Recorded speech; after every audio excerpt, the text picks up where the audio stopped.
Guys இனி நம்ம movie ரிவ்யூவில் மெயின் இந்த விண்டோ படத்தோடைய ரிவ்யூ தான் பார்க்க போகிறோம். இந்த படம் அமேசான் பிரைமில் தமிழ் டப்பில் அவைலபிளாக இருக்குது. மறக்காம செக் அவுட் பண்ணி பாருங்கள். இது ஒரு சஸ்பென்ஸ் கிரைம் த்ரில்லர் மூவியாக வெளியே வந்திருக்கு. இப்போ அந்த படத்தோடைய கதையை பார்த்துடலாம். படத்துடைய ஹீரோ ஹீரோயின் 2 பேரும் ஹஸ்பண்ட் அண்ட் ஒய்ஃபாக இருப்பாங்க. இவங்களுக்கு ஒரு பொண்ணு இருக்குது. ஒரு 20 வருஷம் கழிச்சு தன்னுடைய வெட்டிங் டே ஃபங்க்ஷனை கொண்டாடும் விதமாக ஒரு ட்ரிப் போகிறாங்க. அந்த ட்ரிப் போகிற வழியில் ஒரு ஆக்சிடென்ட். அதனால் ஹீரோ இறந்துறாரு. ஹீரோயின் மட்டும் தப்பிக்கிறாங்க. அவங்க பொண்ணு தப்பிக்கிறாங்க. அதுக்கப்புறம் அவங்க பொண்ணும் ஹீரோயினும் ஓரளவுக்கு நல்லா சந்தோஷமாக தான் வாழ்ந்துட்டு இருக்காங்க. திடீர்னு பார்த்தா ஹீரோயின் ஒரு கட்டத்தில் அவங்க பொண்ணு ஹீரோயினை வேற ஒரு கல்யாணம் பண்ணிக்கிற மாதிரி சொல்கிறாங்க. அதன் மூலம் இந்த வெட்டிங் ஆப்பு மூலம் அப்படியே தேடுறாங்க. அதுக்கப்புறம் இன்னொருத்தர் இருக்கார். உடனே அவரை நீங்கள் கல்யாணம் பண்ணிக்கணும்னு சொல்லிட்டு ஹீரோயினோட பொண்ணு ஹீரோயினை ரொம்ப வற்புறுத்துறாங்க. சரின்றாங்க ஹீரோயின்.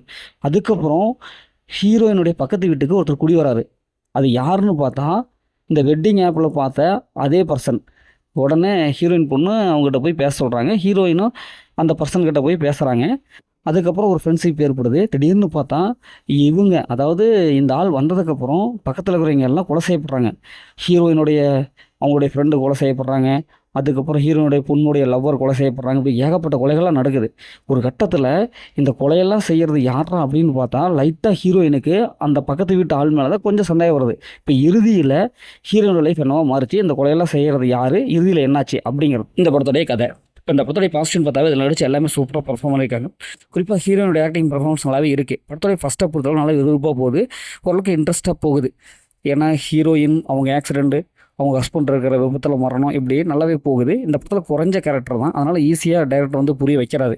ஒரு அப்பார்ட்மெண்ட், அது நடக்கிற விஷயங்கள் அப்படி இப்படின்ட்டு நமக்கு ஈஸியாக தெளிவாக புரியுது. படத்துடைய பிஜிஎம் நல்லாவே இருக்குது. கடைசி 20 நிமிஷம் கிளைமேக்ஸ் 20 நிமிஷம் படம் நல்லாவே இருக்குது. ஸ்க்ரீன் பிளே பொறுத்தளவுக்கு ஓரளவுக்கு நல்லாவே கொடுத்துருக்காங்க. அதேமாதிரி சினிமாட்டோகிராஃபி சூப்பரான ஒரு சில கொடுத்துருக்காங்க. அந்த படத்தில் மைனஸ்ன்னு பார்த்தாவே செகண்ட் ஹாஃபில் ஒரு சில சீன்ஸ் கொஞ்சம் ப்ரெடிக்டபுளாக இருக்குது. இன்னும் கொஞ்சம் ட்விஸ்ட் எண்டிங்கில் கொடுத்துருக்கலாம் அப்படின்னு தான் இருக்குது. நார்மலான கதை மாதிரி தான் இருக்குது.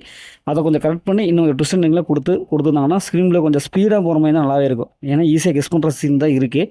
அதை நான் தவிர்த்துருக்கலாம். இந்த படத்தில் அந்த மாதிரி சீன்ஸில் எதுவும் இல்லை. ஃபேமிலியாக பார்க்கலாம். மொத்தம் இப்படி சூப்பராக சொன்னாங்கன்னா இந்த படம் ஒரு ஒன் டைம் வச்சப்போ தான் நாங்கள் சொல்கிறேன். ஓகே, இதே மாதிரி அடுத்த ஒரு புதிய மூவி ரிவ்யூ சந்திப்போம்.